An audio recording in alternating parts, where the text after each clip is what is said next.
Hoje é 10 de dezembro de 2008, projeto Memória, História Oral, da Fundação Arquivo Memória de Santos e da Unimonte. Benedito, quem está falando é o historiador Roberto Tavares, ao meu lado está o historiador Dionísio de Almeida, aqui também está o professor Cláudio Lorena, e também tem os alunos de História, Manuel Bugalo e Simone Moreira. Bom, fizeram o curso conosco. Seu nome completo, local e data de nascimento. Meu nome é Benedito Furtado de Andrade, nasci em Sobral, no Ceará, e no dia 18 de fevereiro de 1950. Nome, origem e atividade de seus pais. Meu pai, o nome dele é Raimundo Furtado de Andrade, ele é cearense também, né? Nascido numa cidadezinha chamada Massapê, uma cidade no sertão do Ceará. E entre muitas atividades, né, no final da atividade laboral dele, ele foi motorista de ônibus. A minha mãe era doméstica, e o nome dela era Francisca Amélia de Andrade. Minha mãe faleceu em 1953, quando eu tinha 3 anos de idade. E meu pai faleceu recentemente. Agora eu não posso precisar. Não, até posso. Não tenho a data correta e nem o ano correto. Mas faleceu com 96 anos, se não me engano. 90 e poucos anos de idade. Você nasceu em Sobral. Você tem lembrança da infância em Sobral? Olha, Beto, as minhas lembranças tenho, né? As minhas lembranças não são tantas de Sobral, porque quando minha mãe morreu, eu era muito novo, né? Eu tinha 3 anos de idade, 2 anos de idade, 2 para 3 anos de idade, né? E meu pai casou logo em seguida. E ele foi morar em Fortaleza, então eu era muito pequeno quando mudei para Fortaleza. Vivi algum tempo em Fortaleza, tenho vagas lembranças de Fortaleza quando criança, mas já ainda muito pequeno, eu fui morar com meu avô nessa cidadezinha em Massapê. Meu avô era proprietário de terras em Massapê, né? Ele tinha algumas terras em Massapê e eu fui morar com ele numa propriedade que eles chamavam de cartucha. Não era uma fazenda, tinha um terra, aquele povo antigamente eram terras que sequer cercado era, né? Boa parte da cidade era muito pequena, estava nas terras dele. Naquela época a terra não tinha valor nenhum. E eu fui morar com ele, morei com ele até os 8 anos de idade, e voltei para Fortaleza para morar com meu pai. Então, as vagas e boas lembranças que eu tenho foi da época que eu morei com meu avô, né? Então, morei no sertão, vivia... Aliás, tem até alguns fatos pitorescos, né? Eu comia arroz pela primeira vez depois dos 8 anos de idade, porque no sertão mesmo a gente comia a comida básica do sertão, né? Primeiro não tinha luz, né? Não tinha água, era água de poço, né? Do rio, de poço, né? Não tinha, então a gente comia feijão, né? Farinha, rapadura, carne seca de boi que matava lá no quintal, lá no curral mesmo, né? Leite era tirado no ato, enfim, arroz, macarrão, essas coisas eu não conhecia, né? Não tinha. Apenas aos 8 anos de idade, quando fui para Fortaleza, aí sim, aí comecei a conviver com o mundo civilizado, né? E foi quando eu tive acesso a determinadas iguarias que eu não conhecia no sertão. A gente vivia praticamente tudo era, praticamente nada era comprado, né? Tudo era produzido ali, feito ali mesmo na velha cartucha, né? Então, as lembranças fortes que eu tenho da infância é dessa época, quando eu vivi com meu avô. Depois eu fui para Fortaleza e a vida era outra, né?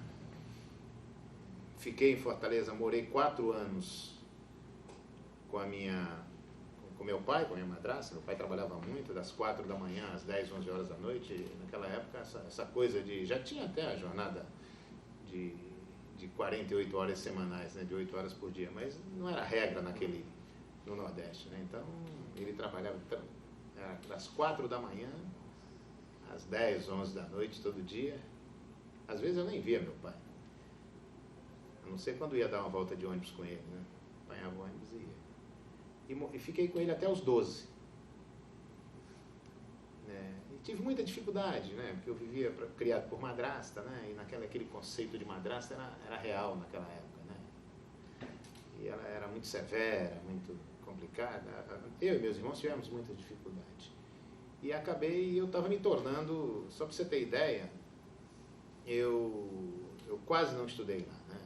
Eu vivia nas ruas e com 12 anos eu estava no que a gente chamava de segundo ano primário, com 12 anos de idade.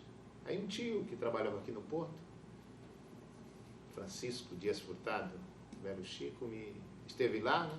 Era trabalhador de carga e descarga da Companhia Docas e não tinha filhos, tinha casado já há algum tempo, 5, 6 anos, não tinha filhos.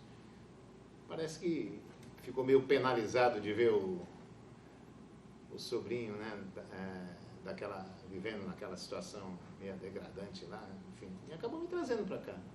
Me trouxe. Cheguei aqui em 1962, na Páscoa de 62. Comi pela primeira vez chocolate, que eu não tinha comido também. Época de Páscoa, nunca esqueço. E a partir daí minha vida começa a se fazer em Santos, né? Quando cheguei em Santos, eu fui morar ali ele morava era hábito aqui, as pessoas morarem em muitas casas, né? Moravam 2, 3 famílias numa mesma casa, né? Não eram cortiços, era diferente. E eu fui morar com ele, onde ele morava, ali na Xavier Pinheiro, na rua Xavier Pinheiro, no número 282, né? Xavier Pinheiro. A casa ainda existe hoje. Fiquei ali um tempo, depois fomos morar na Conselheiro Neves, aí já num apartamento comprado por ele, né? E dali mudamos depois de um tempo, em 1964, mudamos para a Rua Silva Jardim, esquina com João Guerra, onde ele morou até morrer e eu vivi com ele até casar. Em 1970, não, casei em 83. Até aí eu morei com eles, né? Ele faleceu um pouco antes. Ele faleceu 10 dias depois do Esmeraldo. O Esmeraldo faleceu dia 10, Esmeraldo Taquini faleceu dia 10, né? Se eu não me engano, 10 de outubro de 82, né? E ele faleceu no dia 20 de outubro de 82. E é isso. Minha vida... Eu comecei minhas primeiras atividades profissionais. Minha primeira atividade profissional foi no Porto. Eu, com 14 anos, fui trabalhar na Companhia Internacional de Armazéns Gerais. Era uma empresa, era um armazém onde depois funcionava ali na Rua João Otávio. Ainda tem lá a carcaça, né? Onde vai passar a perimetral. Ali era um grande armazém, né? E eu trabalhava como costurador. Minha atividade era aprendiz de costurador. Eu costurava sacos de café, né? Apartava e costurava sacos de café. Trabalhei ali dos 14 aos 16 anos. Depois com 16 anos eu comecei a trabalhar na Estiva. Aí fui trabalhar como bagre na Estiva, né? Naquela época chamava de bagrinho, né? Porque naquela época era diferente agora. Naquela época e não tinha esse negócio de ser maior ou menor, ninguém. Enfim, com 16 anos eu pegava meu documento, eu até ia trabalhar com uma carteira do IAPETEC. Eu tinha uma carteirinha do IAPETEC, né? Do Instituto de Aposentadoria e Pensão dos Trabalhadores. Agora no comércio, né? Do comércio. Eu tinha a carteirinha do IAPETEC e ia trabalhar com ela. Depois trabalhei também com carteira profissional, ou você ia com uma ou com outra, né? E trabalhei dos 16 até ir para o Exército. Servi o Exército aqui no 2º BC, fiquei um ano e um mês, fiz curso de cabo lá dentro, fui cabo. E estudar? Você estudava? Eu volto depois para o estudo. Eu estou falando a atividade profissional, né? Fui para o Exército, saí do Exército, ainda voltei, trabalhei mais um pouco na Estiva. Depois trabalhei numa loja uma loja Sonora Discos, era no número 1024 da Pinheiro Machado. Trabalhava com Antônio Graça, era a loja era dele. E a partir dali, saí dali e trabalhei no Agracioso, era uma agência marítima, eu nem sei se ainda existe, né? Ela representava os navios da ELMA, da Empresas Linhas Marítimas Argentinas. Né? Nem sei se existe mais, mas fui trabalhar lá no Agracioso durante um ano. E em 1973, então com 23 anos, eu comecei... trabalhei também na Santa Casa. Aliás, quem me pôs na Santa Casa foi Trabalhei um tempo na Santa Casa, logo que eu saí do Exército.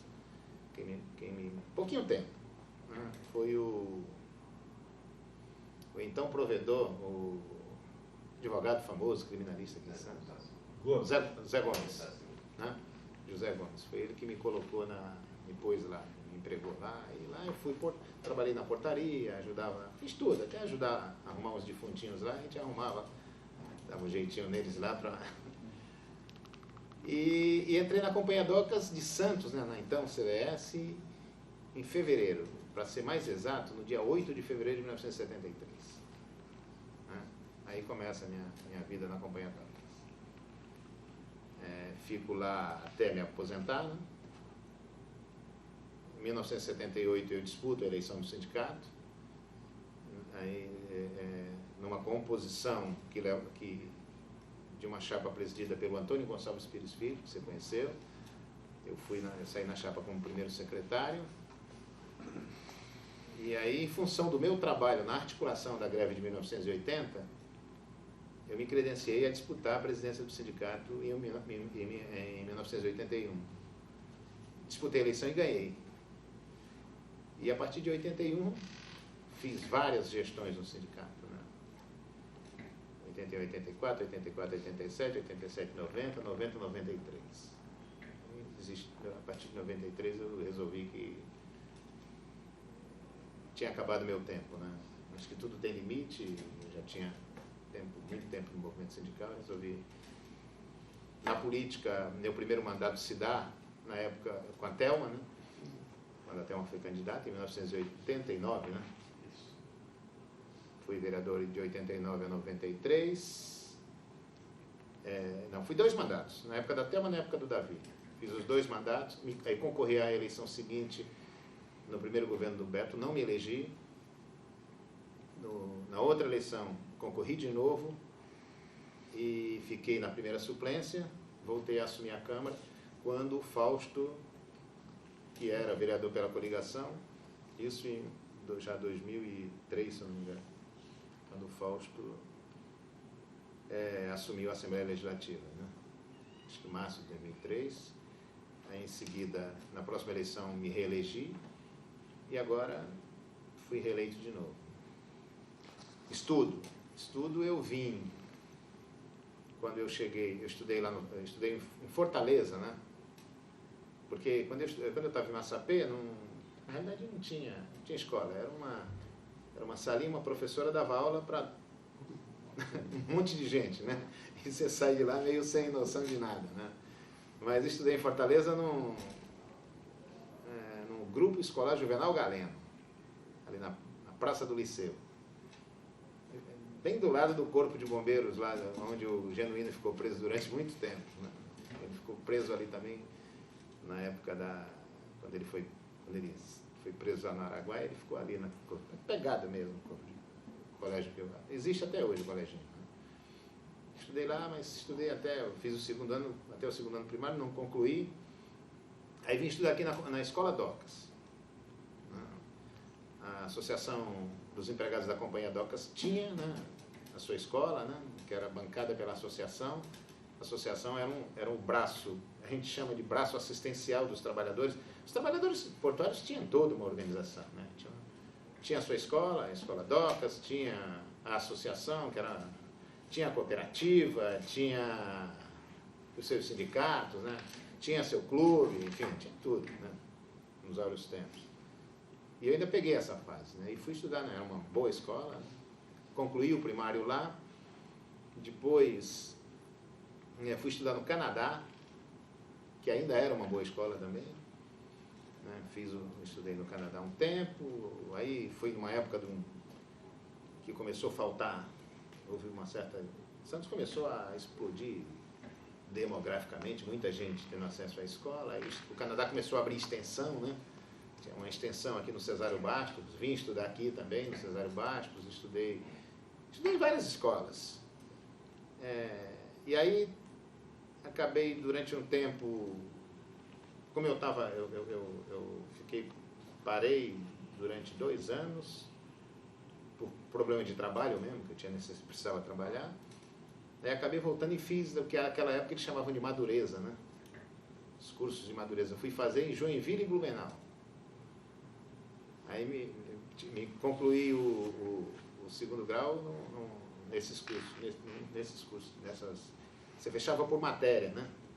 Fechei algumas em Joinville, outras em Blumenau, me formei. Aí fiz jornalismo, prestei vestibular e entrei aqui na Católica, né? Na antiga Faculdade de Comunicação de Santos, que era aqui na 7 de Setembro, e me formei lá. Me formei em 1979. Depois resolvi fazer filosofia, mas fiz 2, 3 meses. Tinha um general lá que eu não gostava, que dava aula, o general Márcio, não, eu não suportava, eu não podia nem olhar para Milico, eu não podia ver aquele general, e aí resolvi não ir mais para... Não vou, enquanto esse general estiver aí, acabei não... Deu aula para você, né? Enfim, e resumidamente, né? A minha história é essa, né? Minha passagem por aqui. Agora, se você quiser detalhar alguma coisa, a gente detalha tudo. Você começa a participar da política, fez política acadêmica? Fiz tudo. Fez tudo. Na realidade, eu acho que eu dividi minha vida, a minha tomada de consciência política, ela se dá com a minha entrada na universidade. E eu entrei na universidade com 25 anos, se eu não me engano. Até então eu tinha uma certa consciência crítica, mas não era... Então eu tenho um marco divisório na minha vida, eu digo isso muito para os meus filhos. Filho, eu tenho a universidade, para mim, foi fundamental, né, para tornar a minha consciência crítica o que ela é hoje, né? Então este foi o meu marco. Não foi o trabalho, porque foi através e não foi só o banco universitário, né? Porque quando eu entrei na universidade eu comecei a ler muito. Comecei a ler tudo, né? Eu li tudo do Sartre, tudo do Kafka, tudo, enfim, eu li para ler o Rousseau, eu li o diabo, né? Então eu comecei a ler, eu fiquei ávido por leitura. O curso também levava a isso, né? Eu fiz jornalismo. Aliás, é interessante, quando eu entrei na faculdade de jornalismo, eu não conseguia escrever um parágrafo, né? Hoje, escreva o que você quiser, né? Eu não tinha noção como é que se diz? De como eu ia fazer que era datilografia, eu não sabia escrever, né? Então, ou seja, eu provei para mim mesmo que quando a gente quer, a gente é capaz de fazer tudo, né? Enfim,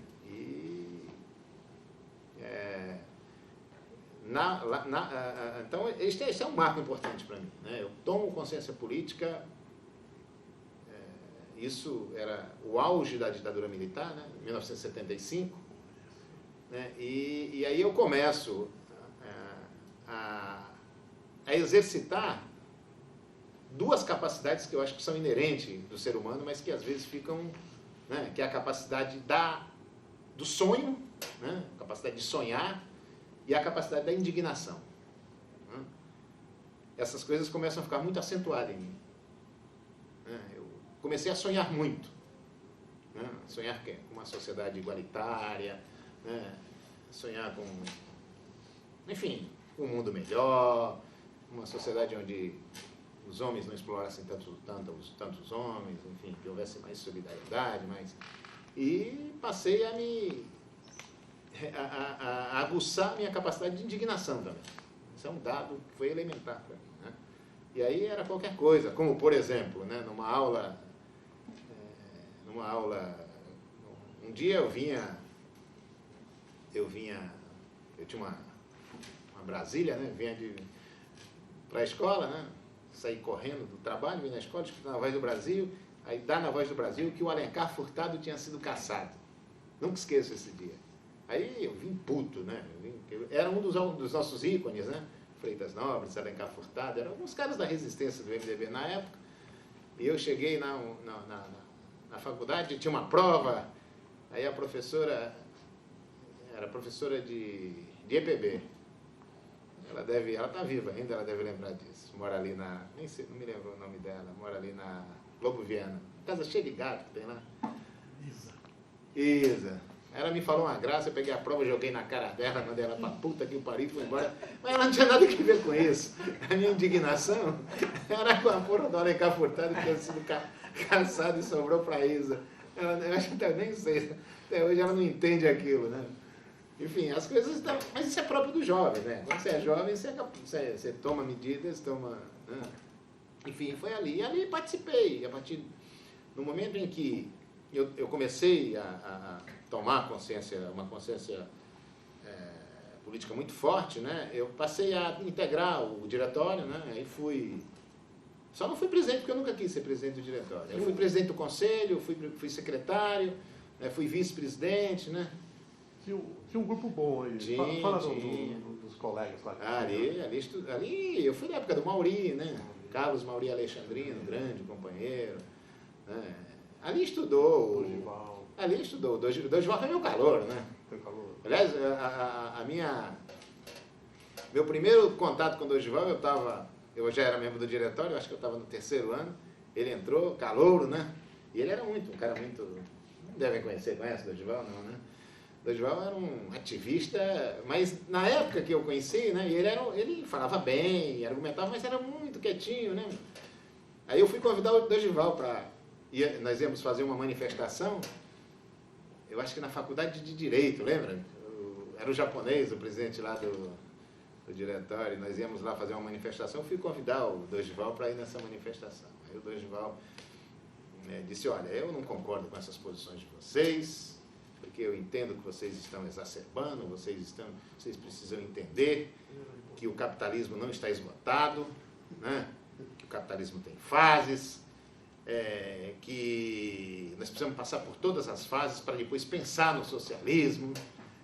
Eu não estava entendendo nada, né? Aí o problema é que ele tinha acabado de ler, eu não sei o que ele achou, ele tinha acabado de ler o Tratado Social do Rousseau, e ele estava, eu não sei o que ele encontrou no Tratado Social do Rousseau, que ele estava a fim de esgotar todas as... Eu sei que no ano seguinte ele era trotskista. No ano seguinte ele estava fazendo aquela greve de ocupação na faculdade, né? Eu falei, pô, Dorival, cadê aquele cara que estava lendo o Rousseau, lendo o Tratado Social e dizendo que ia passar por todas as etapas, né? Mas eu sei lá o que eu li com ele.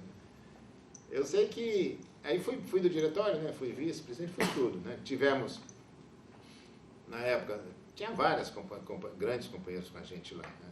O próprio Meirelles, né? O Meirelles, ele tinha saído há muito pouco tempo da faculdade, estava sempre com a gente, né? O José Meirelles Passos, que hoje está no exterior, foi correspondente, que aliás tem um brilhante, eu chamo de poema, um texto, na greve que nós fizemos em 1980 aí no Porto, a histórica greve de 1980, foi a greve da retomada, né, da consciência portuária, né? Uma revista especializada em foto, a revista Iris, publicou um ensaio fotográfico com fotos do Araquém Alcântara, que também era nosso, estava com a gente, né? Era cervejeiro lá com a gente, e hoje está aí pelo mundo, aliás, um dos melhores fotógrafos do mundo, né? que precisava ser ouvido aqui por vocês. Né? Eu acho que o Araquém é fundamental que vocês ouçam que o Araquém é além de uma profunda consciência política, ele é um brilhante, enfim, uma brilhante cabeça, um fotógrafo de primeira linha. E esse ensaio fotográfico, ele é apresentado na revista Íris com um texto do Meirelles, que é um poema sobre o Porto, né? Lindo, eu ainda tenho isso em casa, o dia que você quiser eu posso lhe dar. Eu guardei a revista e devo ter lá esse poema. Então, convivi com essa gente, né? Eram companheiros que só tinham a Kátia Gillette, que hoje é jornalista e trabalha, parece, em Praia Grande, né? A menina lá, que você substituiu ela, a Cristina Guedes, era nossa companheira de banca, era da minha classe, enfim, e tantos outros, né? Tem muitos. O Paulo Passos, né? Eu acho que o maior nome do jornalismo sindical, né, em Santos é o Paulo. O Paulo conhece tudo de jornalismo sindical. Participou ativamente desde a década de 70, desde o meados, quando eu entrei no sindicato, desde o final da década de 70, foi comigo para o sindicato e ficou, até eu sair do sindicato, ele foi jornalista do sindicato e militou em vários sindicatos, conhece as entranhas da imprensa sindical. E foi, inclusive, através, depois, né, em 1978, eu fui, inclusive, eleitor do irmão do Coiú, que foi companheiro nosso também de faculdade, o Cosei, né? Cosei foi candidato a vereador uma época, logo que eu entrei na faculdade, acabei votando nele naquela época. E aí a minha convivência também, acabei indo, como é que eu fui para o movimento sindical? Em função dessa tomada de consciência, né? E a coisa foi muito rápida, porque eu entrei na faculdade em 75, 76, eu acho, né? E fui para o diretório, e em 78 eu já assumo o sindicato como segundo secretário, né? Assumi aquela loucura dos movimentos, da tomada de consciência no ABC, que se dá em 77, 78, com a ida do Lula para o alemão, Lula, aquele povo todo que, enfim, que está por aí ainda, né? E aí, no movimento sindical, nesse primeiro momento que eu entro como segundo secretário, a minha convivência com o Arnaldo, então grande companheiro metalúrgico, Arnaldo Gonçalves, que era um grande líder sindical, né? Depois teve aí uns tropeços de natureza ideológica, eu acho, não sei, mas estive aí convivendo com ele, com Pedro Gomes Sampaio, que eu acho que um dos caras mais íntegros que o movimento sindical teve aqui na Baixada, né, que era dirigente do Sindicato dos Petroleiros. Aí convivi com Moacir de Oliveira, com o velho Bacurau, que faleceu antes de ontem, né, Nelson Batista, presidente do Sindicato dos Operários. E aí comecei, eu era muito novo, quando eu entrei no sindicato, tinha 28 anos, né?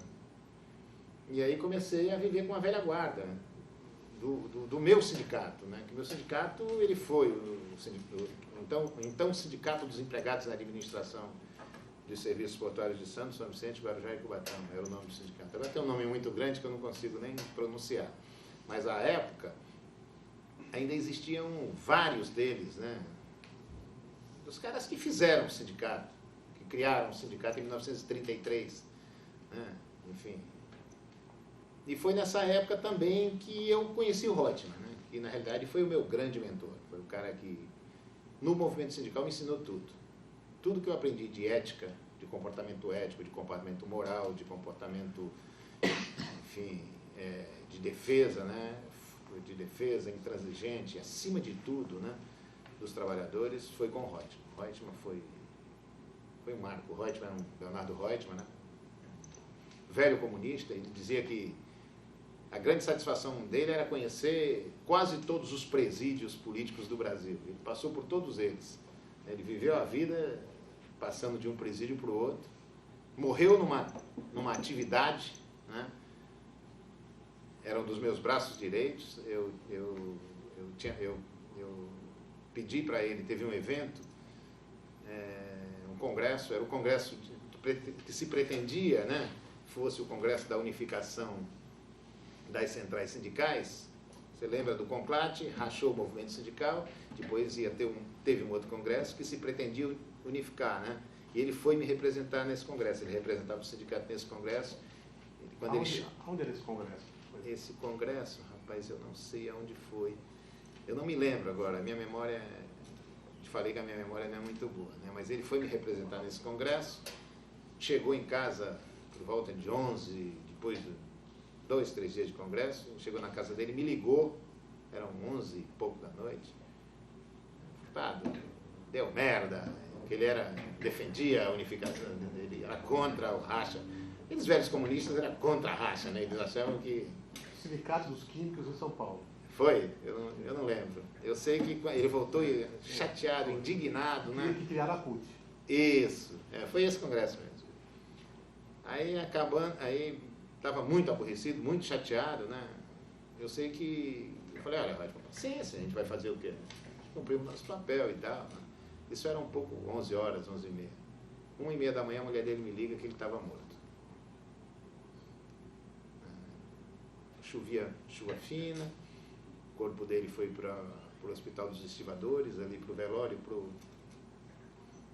pro velório do Hospital dos Estivadores. Chovia, eu morava ali pertinho, né? Eu estava morando ainda na Silva Jardim com a João Guerra, ali com a minha mãe, ainda com minha mãe de criação, né? Que me criou.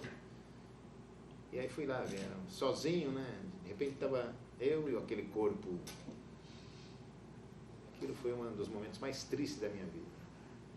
De ver aquele companheiro combater, uma história bonita ali estendida em cima de uma mesa de mármore, enfim. E foi isso, né? Eu sei que continuei no movimento sindical. Aí depois me elegi presidente, né? Travamos grandes batalhas, fizemos muitas greves, né? Não sei quantas, né? Mas a primeira grande greve nossa foi essa de 80, né? Uma greve de 5 dias, ninguém ousava desafiar o regime. Eu não era presidente do sindicato, eu era segundo secretário do sindicato. Mas aí consegui, na época, né, com alguns companheiros, fazer uma baita de uma articulação que quando os presidentes souberam, a greve estava decretada. Aí eles fizeram a assembleia, não teve jeito, ninguém conseguiu ter. Quem cobriu essa greve e conhece, viveu essa greve a cada segundo, né, comigo, foi o Pasqualino, né, o Beto Pasqualino, que era, eles tinham fundado há pouco tempo aquela cooperativa de jornalistas que tinha aqui em Santos, tinha um jornal, Preto no Branco. Preto e branco, né? Preto no branco, preto no branco, preto e branco, eu não me lembro, né? E eles cobriram pelo jornal. Aliás, a melhor cobertura que foi feita da greve foi por eles. Eu não sei se ainda existe alguma coisa, né? E quem estava à frente daquilo era o Beto Pasqualino, né? O Mauri e o Araquém, né? E o Meirelles, né? José Meirelles Passos. Eles foram né? E aí, a partir dali, eu acabei aquela greve foi a greve que também acabou me consolidando, me fortalecendo, né? Acabei, depois nós fundamos o Movimento de Cultura Popular, você lembra, né?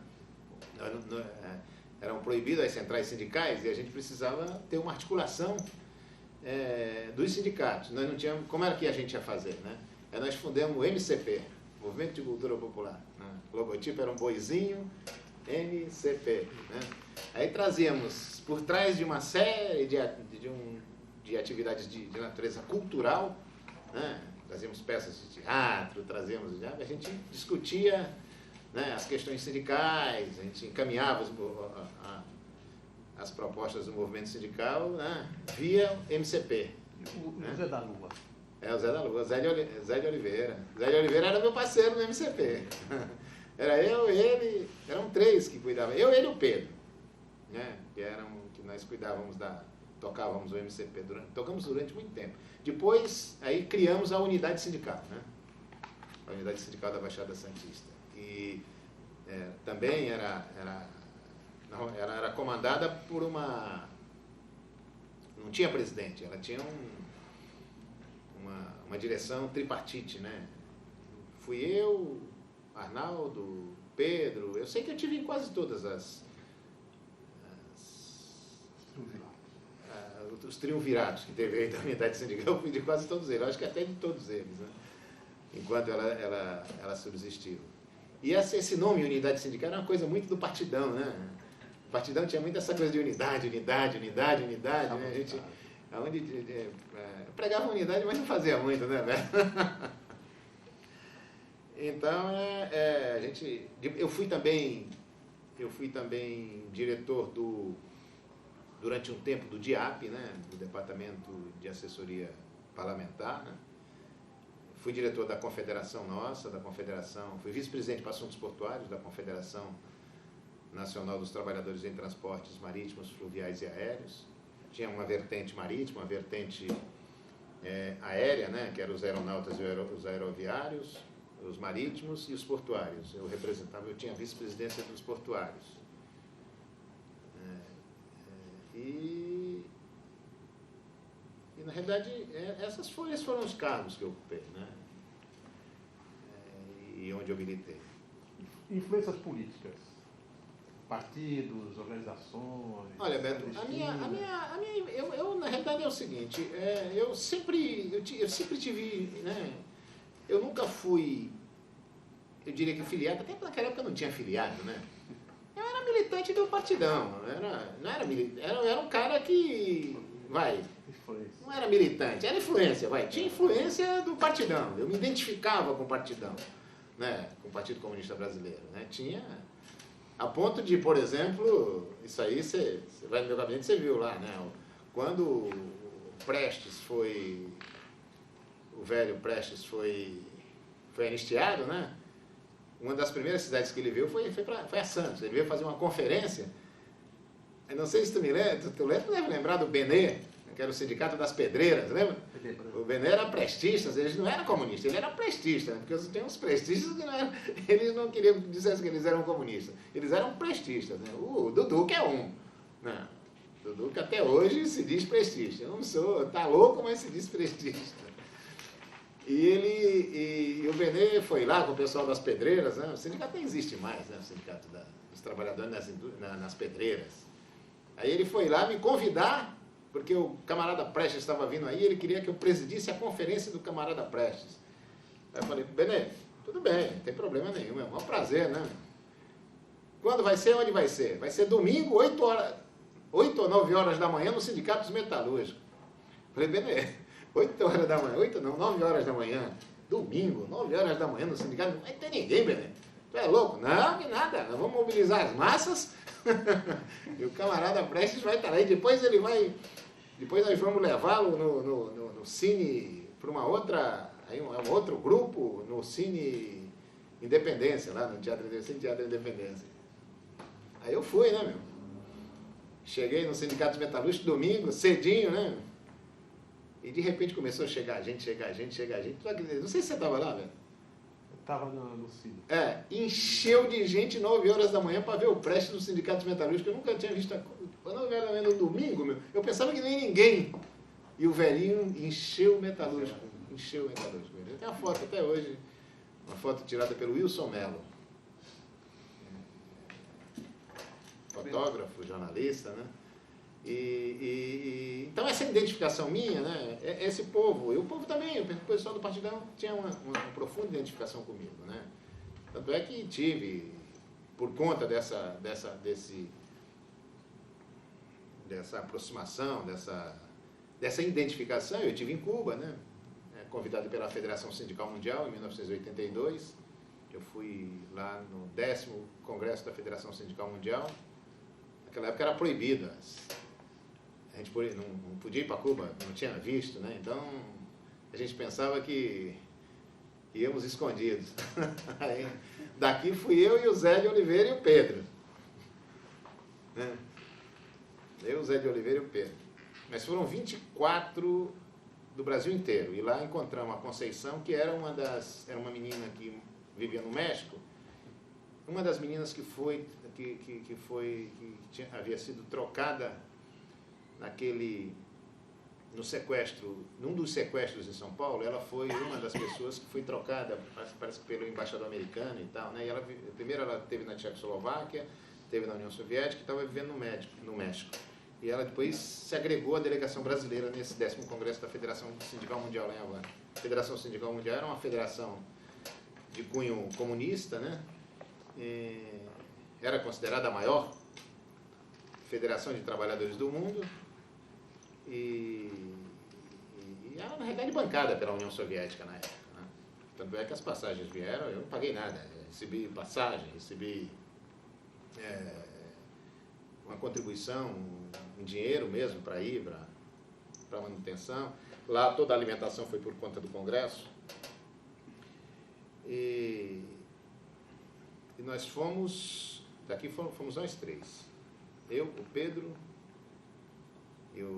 tem até uma passagem engraçada, que nós estávamos o meu parceiro de quarto era o Aníbal Fernandes, um dos maiores nomes do direito previdenciário e um comunista histórico, né? O Aníbal, já falecido, Aníbal, grande companheiro, né? Gordo. E o Aníbal eu era meu parceiro de quarto. A gente estava naquele hotel no Habana Libre, que era um hotel da rede Hilton, se eu não me engano, né? Que tinha sido expropriado pelo governo cubano. Nós ficamos lá. Só que o Aníbal roncava que nem ninguém dormia. Era uma coisa de doido. Roncava, era um horror, né? Aí eu fiquei o primeiro dia, o segundo dia, o terceiro dia, né? Eu falei, Pedro, você não quer trocar comigo, não? Quem é que tá contigo? Eu falei, tô com o Aníbal. Né? Mas eu tava a fim de trocar, porque o Aníbal dorme muito cedo. Eu não falei que o Aníbal roncava, né?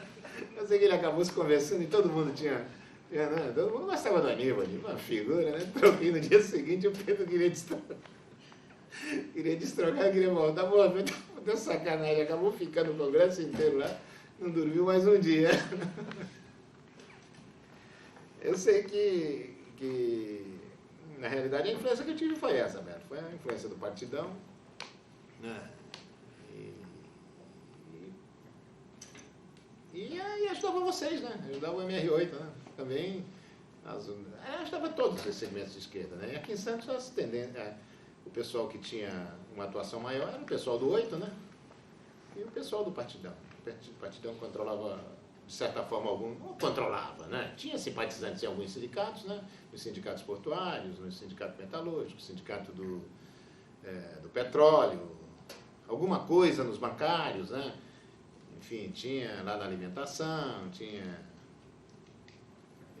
alguns companheiros, alguns isolados, alguns a diretoria praticamente toda, mas sempre teve uma influência muito grande, principalmente no nosso sindicato, né?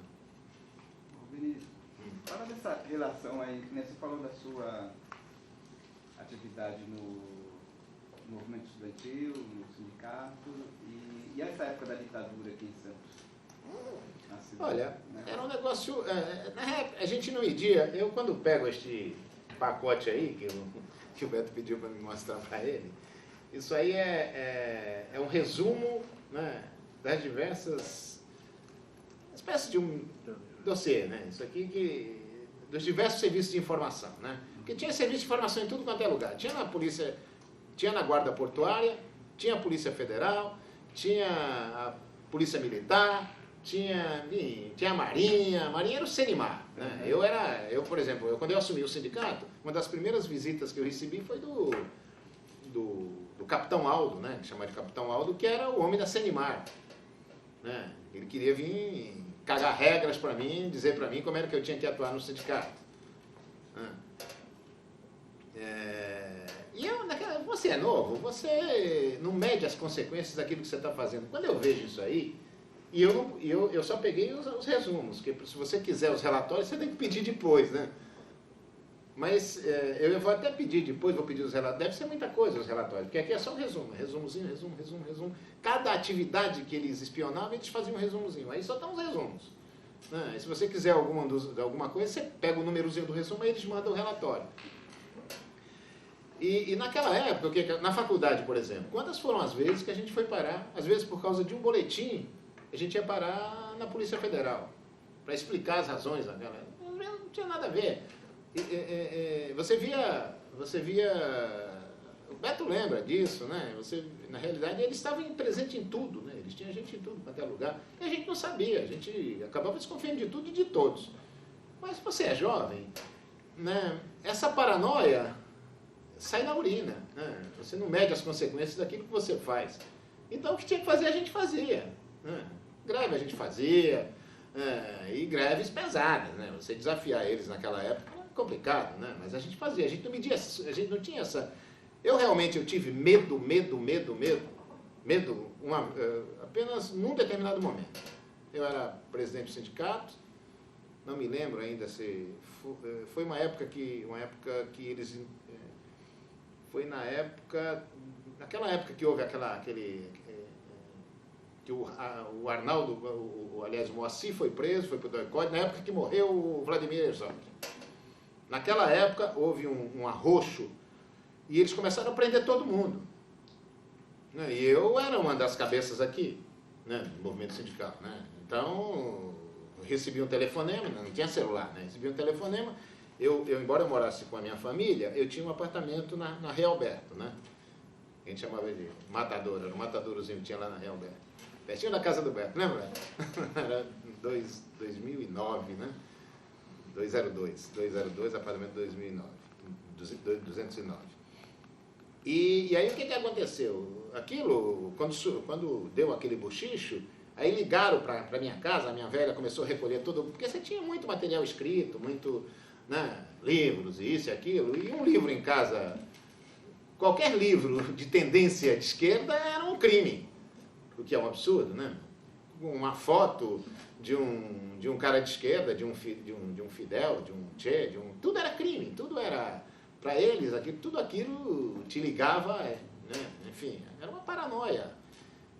E eu só tive medo nessa época, porque nessa época eu fiquei 3 dias, eu acabei saindo de casa e sumi por uns 3 ou 4 dias até. Eu sei que o Moacir andou tomando uns cacetes no doicote, apanhou bem, né? Meu companheiro Moacir de Oliveira e outros companheiros. Eu sei que eu me larguei, né?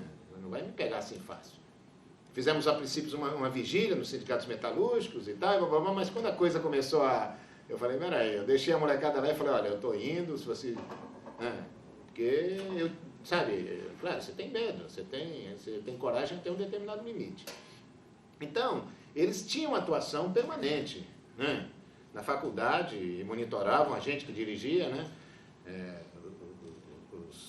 As entidades, né? Lá era o diretório acadêmico Júlio de Mesquita Filho.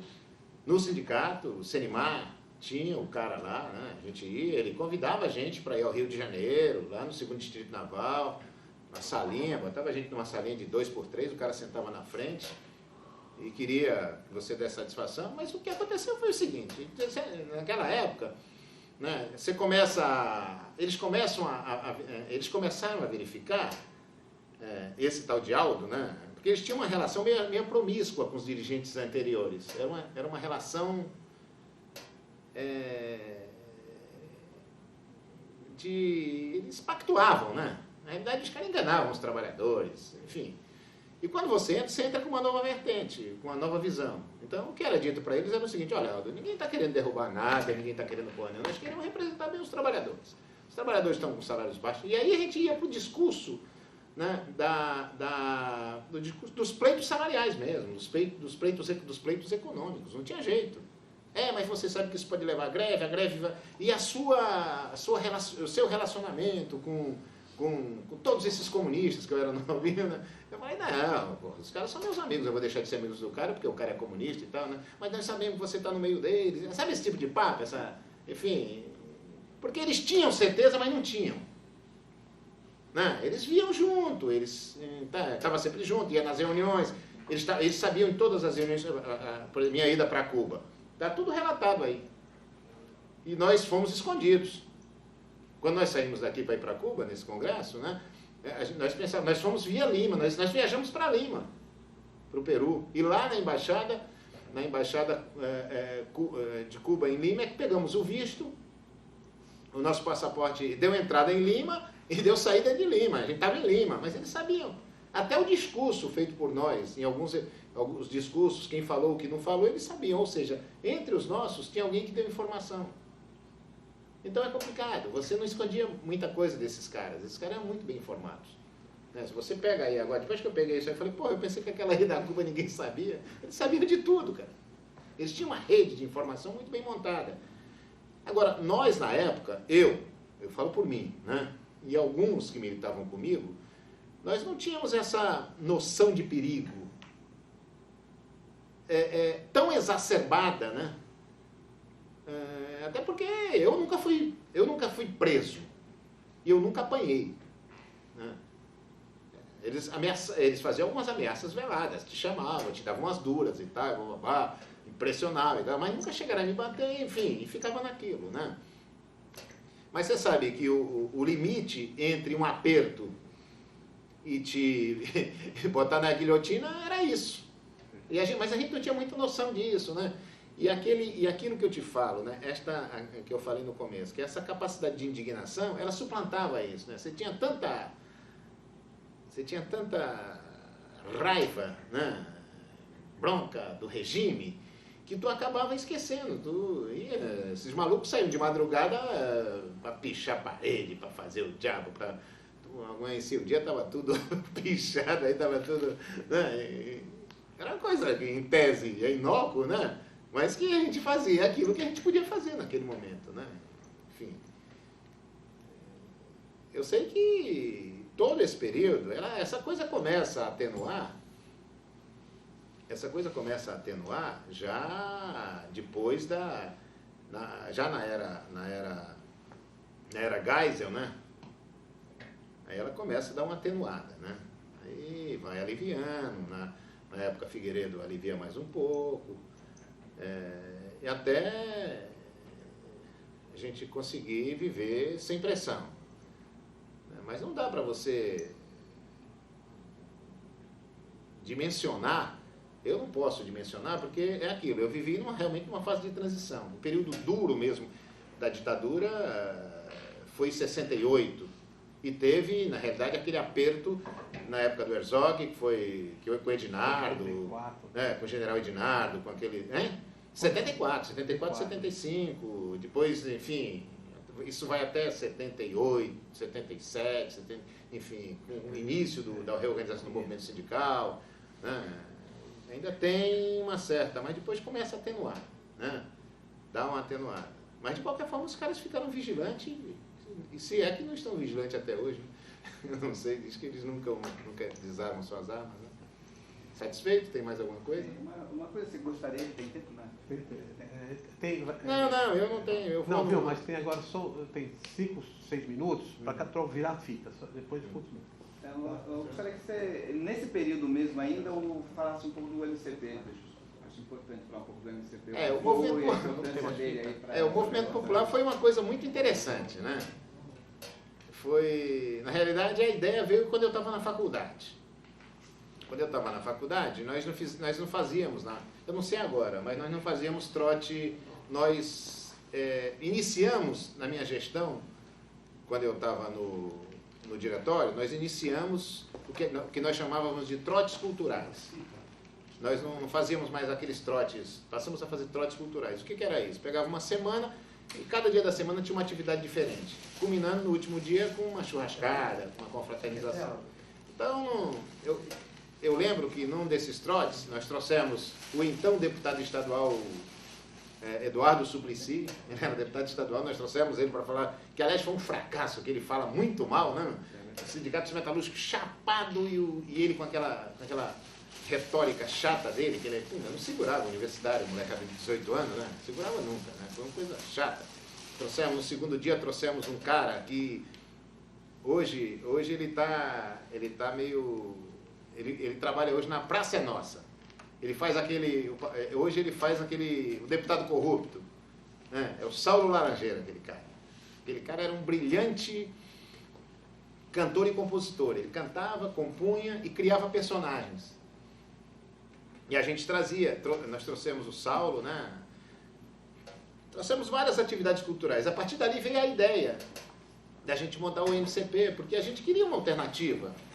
E qualquer alternativa para reunir o movimento sindical era proibida, né? Sabe? O DOPS estava em cima, a Polícia Federal estava em cima, enfim. Então você não podia, né? Então, para evitar riscos, você criava e procurava, através da opção, procurávamos trazer nas atividades culturais do MCP música, espetáculos que tivessem algum tipo de engajamento político. Né? Procurávamos trazer... por exemplo, Morte e Vida Severina, nós trouxemos, né? Sempre com um grupo amadores, normalmente era um grupo amadores.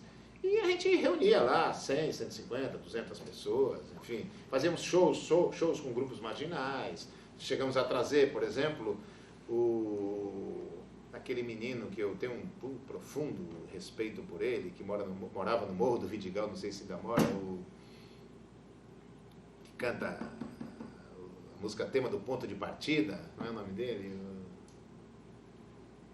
Agora a memória não é tão boa, né? Mas trouxemos, ele faz, enfim, trouxemos vários cantores, naquela época não eram tão, trouxemos a Clementina de Jesus, né? Trouxemos o Cartola, enfim, trouxemos um bocado de coisa que a época, né? Hoje o Cartola é né? Claro, morreu, né? Mas o Cartola naquela época, reuníamos o Cartola num show, por exemplo, no Sesc, que tinham 30, 40 pessoas. A Clementina também, 30, 40 pessoas. Enfim, era um outro momento, né? Várias peças de teatro a gente trazia nos sindicatos metalúrgicos. Né? Procuramos trazer pessoas, dignificar, né? A nossa cultura, né? As nossas raízes, e sempre que possível alguma coisa engajada, né? Que tivesse por finalidade despertar a nossa consciência política daqueles que estavam assistindo. E sempre tinha alguma coisa antes, no discurso antes, né? E na realidade as reuniões que a gente marcava, a reunião do MCP, do comando do MCP, não era reunião para discutir política. Né?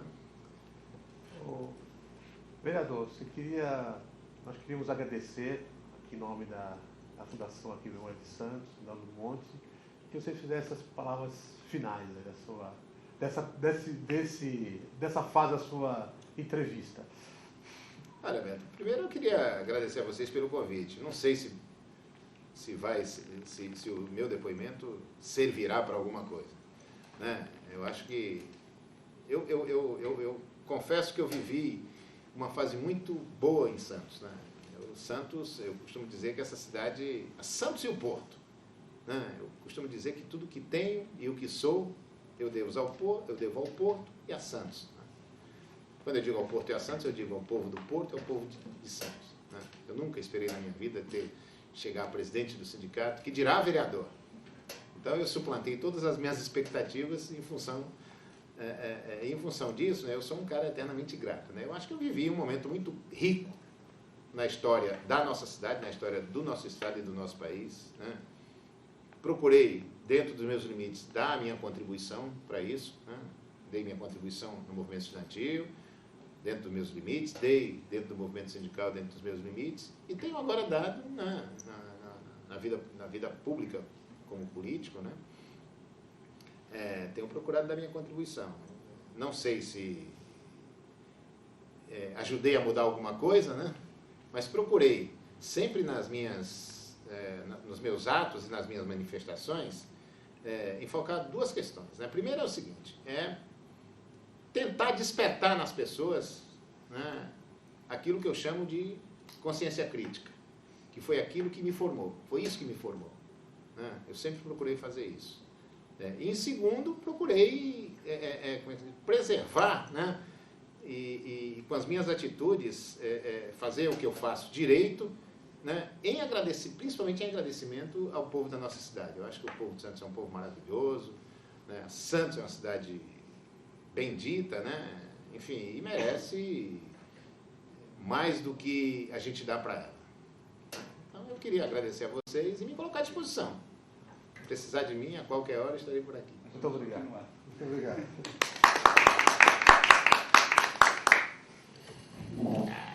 Bom.